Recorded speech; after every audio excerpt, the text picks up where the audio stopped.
Okay, so next I have the pleasure of introducing Kerri O'Shaughnessy. She is a Riparian Specialist with the Alberta Riparian Habitat Management Society, more commonly known as Cows and Fish. In this role, she works to build a literacy about riparian areas, the highly productive, sensitive but resilient water-loving zones of the landscape. A key part of building a foundation of knowledge is understanding the benefits riparian areas provide, as well as acknowledging that living near water is not without its challenges, including those posed by beavers. In 1998, she graduated from the University of Alberta with the Bachelor's of Science in Environmental and Conservation Science. She began her career with Cows and Fish in 1990. Please join me in welcoming Kerri. Thank you.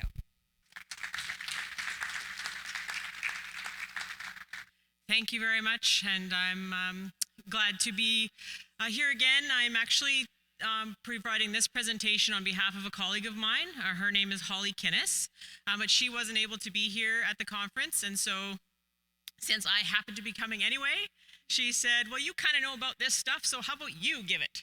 And we chatted with BeaverCon organizers, and they were okay with that, so thank you for indulging me and being here to hear me again. And so I'm going to talk a little bit about the Alberta experience and dive a little bit more into the social and regulatory aspects of the coexistence programs that we're trying to incorporate into our province. So this, once again, is related to our Putting Beavers to Work for Watershed Resiliency and Restoration in Alberta. And it's a collaborative effort between the Mastaki Institute, which Holly works for, and my organization, Cows and Fish. So it started, this collaborative started in about 2012, and Mastaki Institute is a research institute, a conservation charity, and a social enterprise that scientifically investigates conservation dilemmas. They analyze policy implications, they develop decision support tools, and they act as a catalyst for community action.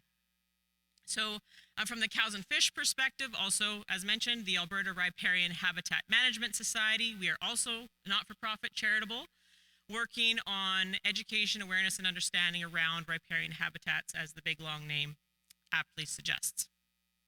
We've been working on that work for about 30 years, and I've sort of had I think the distinct pleasure and honor to be involved in that work for about 23. And so the goal with this collaborative effort was ultimately to foster coexistence with beavers so that we can see their ecological and watershed benefits on the landscape through education, including workshops and presentations, as well as demonstration tours, hands-on coexistence workshops, so exposing people to the different options and actually helping them see in place how they work and how they're put together. Because if, as I think we've heard, if you don't understand or see how something relates to you, you don't necessarily know how it can help. We've been looking to host beaver symposiums, so I think smaller versions of this kind of thing. And then also through the Mastaki Institute, doing some research on the use of the coexistence tools, and again, where they're effective, how they're effective, and where they're not. Now, there's a lot of ecological things going on, but then there's also the social side. So a little bit about, we've already heard about good versus bad. One of the things that we tried to do in 2017 to where we started this initiative was to get people's sense of how they feel about beaver. What is their experience? What is that frame of reference that they're working with? And so it was a survey to figure out level of knowledge and perception about beavers, their habitat, and their management. And we've been able to use the survey results to sort of help guide how the program and the efforts have sort of rolled out since then. So for those who maybe are not familiar, Alberta is in Western Canada. So we are bordered by the Rocky Mountains on the west, and then we roll out through the foothills, montane region, out onto the grassland and prairies to the east, and then we have boreal forest in the north. And so it's a highly varied landscape with a lot of different things going on, a lot of different people that, like I said, have different experiences. So with this survey that we did, we actually had really good response, I think, relatively when you do these sorts of things. We had about 640 usable surveys returned, and there were, I guess 303 complete responses. So I think that's pretty good numbers in terms of, data when you're sending out just sort of a call for people to answer some questions for you. It was only about a 2-month open survey. We did it online and focused on people that had or tried to find people that had beaver on their landscape, and about 70% of those did. So bonus, right? We actually reached the audience that we were going for. So just some of the top 5 findings, just to touch on these real quick. Basically what we found out is that there is support for beaver coexistence with beavers in Alberta. So that's good, because that was ultimately our purpose. But there's also a clear need to address the damage caused by beaver. So it's also very clear that there's support for coexistence with beavers when they're not damaging something, right? So the tolerance for coexisting with beavers is, can you mitigate and manage the damage that they might potentially cause, or what people perceive as damage? We also asked a little bit about, what do people know about the benefits that beaver provide, whether they're ecological or otherwise. And there's definitely, the results show that benefits are being realized, but there's need for more information regarding the benefits afforded to people by beaver, the individuals. So that was a weird one to me. People recognized that there were benefits, but when they asked, are they benefiting you personally? About a third of them said, I don't know. So, interesting. There is definitely a need for better understanding of the roles and responsibilities of beaver management. People were asked, who's in charge of this little rodent? And the answers were all over the map. The top 2 answers were individuals and then the government. So those are 2 very different approaches to dealing with something. And there's a desire for enhanced education on the ecology of beavers, including their impacts on fish, habitat, and coexistence methods. Again, people understand, I think, in a broad scale that they might be okay, but just not quite sure how all those things interact. So if you want to know more about the survey, it's available on our website, or the Rockies.ca website, which is the collaborative website, and you can dive into more of that. But a lot of that, information sort of helped us develop the extension materials that we have, and I actually brought a few copies of it, of some of them today, if anybody's interested. Making things easy to understand and nice to look at, and relating people to the sense of place. But I do want to touch a little bit on the regulatory thing, because I don't know if we're behind or if we're ahead or what, but we seem to be having a lot of trouble in Alberta. I won't say a lot of trouble, but some trouble in Alberta getting an easier approval process, or a more effective, or I don't know exactly what the word is, but we're having a tough time. But the current regulatory framework related to beavers is that there is some animal protection under our Alberta Wildlife Act that basically shows that in certain places, you need to get a permit to deal with the problem beaver, or a dam. The dams can be removed or culverts unplugged without the need for permit if it's going to damage infrastructure or threaten agricultural lands. And beavers on private land are treated a little bit differently. So in Alberta, the regulations currently allow for landowners that own that land to take immediate action to control problem wildlife, and they can be hunted or trapped without a license and during all seasons on privately owned land. So that sets up a bit of a tough goal when you're trying to do, some coexistence. Because if you want to do anything related to a pond leveler or to a culvert or something other in-stream activities, there is a list of things that you may need to do. Which is all fine and good, except that it's a bit muddy in terms of where all of these things apply. So there's a good long list, and these are in place for good reason. There's definitely obviously a process in which these work, and I think for the beaver side of things, they're also necessary. It's just that the process might need a little bit of tweaking, but we'll find out. So, Mustaki Institute, being a research institute, they pulled together a paper on the challenges and barriers to using beaver coexistence in Alberta. I'm just going to touch on a few. So, one of the main ones is trying to mitigate the flooding level and the installation of pond levelers. So, everybody's familiar with the concept. Maintain the beaver habitat on the land, but reduce that pond flooding and that impact. So there's a variety of regulatory conditions that you may need to go through. Again, may is the tough word because it leaves a lot of things open for interpretation. So you might need fish and fish habitat assessment by a qualified aquatic environmental specialist, Public Lands Act temporary field authorization, or Department of License of Occupation for bed and shore, or you might not need anything. Those are two very different conversations, and it depends on, a lot of times, who you talk to. Culvert protector, so fences, combo devices. Similar thing. To our knowledge, there aren't really any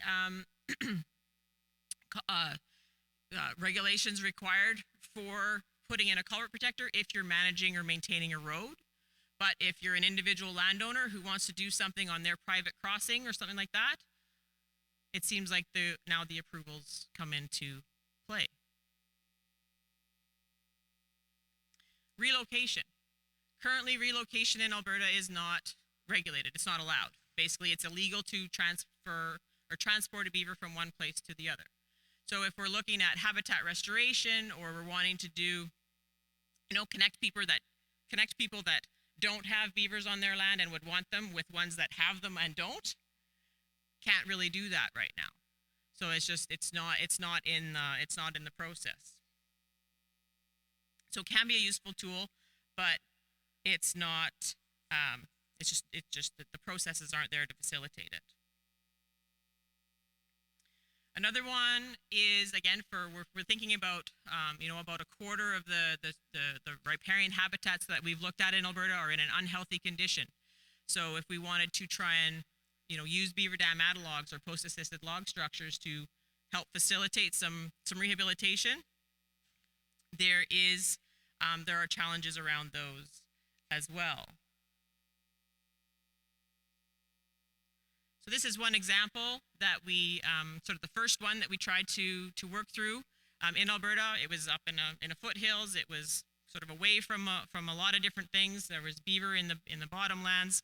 Goal was to try and restore this little incised stream and get beaver back up into it so that it could, do some headwater functions of storing water.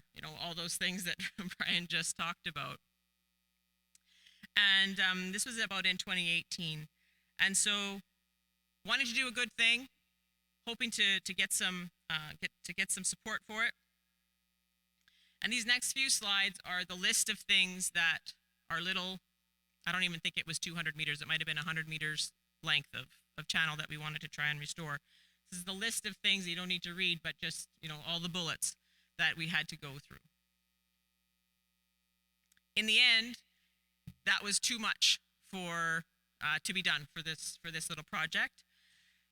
And so part of some of the challenges were, a lack of awareness of the function and purpose of the tool among the government staff that we were trying to engage to support this tool. There was a lack of clarity on the applicable legislation and permits. People weren't sure which of those, lists of things applied, even in the government organizations. And again, sort of that uncertainty as to, this is a restorative thing, and most regulatory actions are put in place for things that are destructive. So the questions and the things you have to answer don't necessarily fit. So unfortunately, as a result of the complexity that currently exists, this project wasn't able to go through. But we had a ball out there trying to gather all the field data and all the, the surveying and setting the baseline for what was going to hopefully be a pretty awesome thing. But unfortunately, it didn't happen in that year. We haven't given up, though. We've got other organizations that we partner with that are trying again. And hopefully, maybe in the next conference, we'll have some successful BDAs and postal-assisted log structures in Alberta to tell you about. So some of the, I guess, a summary of the common challenges that, with all the different types of tools that are out there, is that lack of clarity amongst regional and regional variation on which legislations and which permits are applicable in different situations or are required, when they need to be acquired. It's difficult to, I think, and to find all the information that a landowner might need, because ultimately we want to expand these tools to the broader landowner base, so that a farmer or a rancher or an urban planner, could put these things in place. But right now it's tough for them to navigate through that system. There is a little bit of mention about coexistence on some of our regulator websites and the information that they put out, but not a lot. And then also it's just sort of that awareness and understanding about what these things are, what is coexistence, how do they work, and trying to get that body of knowledge into those that are making those approvals decisions. And then, like we have in a lot of places, we're historically embedded in that, beavers are a pest and a nuisance, and why would we want to keep them on the landscape anyway? And the regulatory system sort of favors that. So the challenges that are posed by beaver are not going away. And the question that, living with wildlife, it's not easy, and they can be frustrating and expensive and time consuming and challenging. While finding good regulatory process for living with them can also be frustrating and expensive and time consuming and challenging. But I think there's headway being made. And there's, from this report, we were able to, the Beaver Institute, through the creation of this document, was able to make some recommendations. So back to our regulators, just back to the general people out there. And one of them is the creation of an Alberta Beaver Beneficial Management Practices or Principles document. So a guidebook that brings in all the stakeholders, that puts in all the different pieces, so that sort of everybody's empowered and everybody's on board with what the processes hopefully will be. An overview of all the tools, including the conventional ones of dam removal and population management, but trying to put an emphasis on the coexistence side. Definitely want to incorporate all those ecosystem goals, look at a jurisdictional review, who's doing what right now and what could we be doing better. See if there's a strategy to make that permitting and approval process and requirements more clear. And then finding a way that we can get the regulators to see coexistence and beaver on the landscape, keeping them there as a critical part and piece in the toolbox. Additionally, we're looking to hopefully at some point have an exemptions or a code of practice for common restoration techniques. So in a lot of places there are codes and exemptions for beaver dam removal. If you do, this list of things, all you do, what you need to do is just provide a notification that you're doing it, and all is well. So we're hoping for maybe something like that. So if anybody in the room has something like that, I'd definitely love to hear about it, because maybe we can model something after you that you've found is already working. And then that continued education with government staff, so that we can appeal to what it is they need and see how this coexistence thing can fit into that. And they see it. They see the places that it can fit. It's just, it's a system that's kind of been the way it's been for a long time. And we're trying to sort of insert something new, or something that seems new. And it just, how do you make that go? So just in terms of, those recommendations came out. The next steps, we're actually acting on some of these things. We're hoping to have this management and practices guide maybe by June 2024. I think that's a great goal. That education and awareness is ongoing, and we're continually trying to get into meetings and get into places where we can bring the different agencies out to look at projects. Finding those science opportunities and demonstration projects, again, that's an ongoing thing. And then we've sort of planted the seeds for that idea of, can we come up with some streamlined processes for putting in coexistence tools, because they are supposed to be restorative and not destructive. And sort of that's a future output that I think is down the road a ways. But we've got people thinking about it, I hope. So with that, our current funder for this Beaver work is the Watershed Resiliency and Restoration Program through our Alberta government. And one of the other things that I think maybe as a future thing we might be talking about is ultimately coming up with, maybe even changing the language. And thank you. Instead of, I read it somewhere, instead of putting beavers to work, maybe the collaborative becomes finding a place for beaver in watershed and resiliency and restoration. I don't know if that'll help, but maybe it will. And so on behalf of Holly, I want to thank you. And if you want to reach out to either of us, there's our contact information, or I'm around for the rest of the conference. And if you also want to know more, you can join the Beaver mailing list at the beaverrockies.ca website. And we'd love to talk more about it. So thank you very much.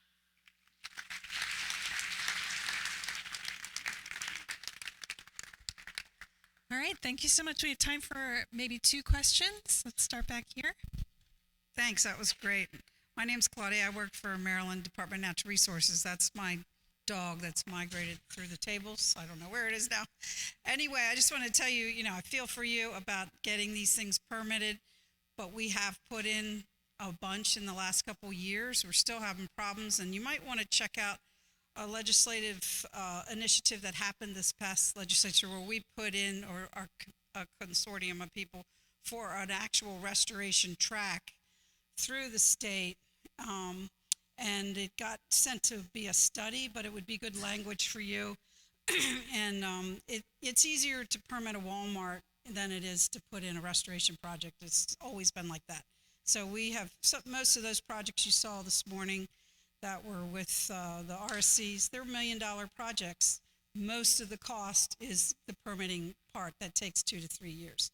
And it shouldn't be like that, so we need to switch that up if we're going to keep up with climate change. And because right now we have all the landowners, we have all the willing government staff, we have all the educated government staff, and we have a great pot of money coming from rental car tax and gas tax, but we still can't get these projects in the ground because of the permitting process. So we feel for you. We are not alone. Excellent. So we do get them in the ground. But yeah, but then they do eventually go in. Yeah, it's hard to deal with it with an immediate need, or the perception of immediate need, when it's going to take you a year to get it in there. Yeah, awesome. Thank you. So, Kerri, excellent presentation. I had a quick question. You made a comment that when you did your surveys, people don't know how Beaver can help them. And this ties back to something that Sarah was talking about, and part of the marketing problem that I think Beaver in general face. Did you put, or did the Institute work on ways that we could help enhance public perception so people could understand and better understand how Beaver do actually help them and be more supportive of Beaver initiatives? Yes, and that's been a big part of what Cows and Fish's role in this collaborative has been, is that putting the science and the ecology aspects into easy to understand and digestible pieces, but also appealing to, going to the wetland to search for frogs with the grandkids, or, being able to water cattle and livestock in dry times. Having nature-based, or places where people can go and see nature, right, in urban environments. So yes, absolutely. We're definitely, from that survey, basically supported the fact that we needed more of that, and we've continued to do that. and I was going to ask this yesterday, but cows and fish, are you familiar with any of the work by the Soil Carbon Cowboys and carboncowboys.org doing work in Canada on regenerative agriculture to actually improve water quality outcomes? Heard about them a little bit, yes. All right, Thank you. thank you so much.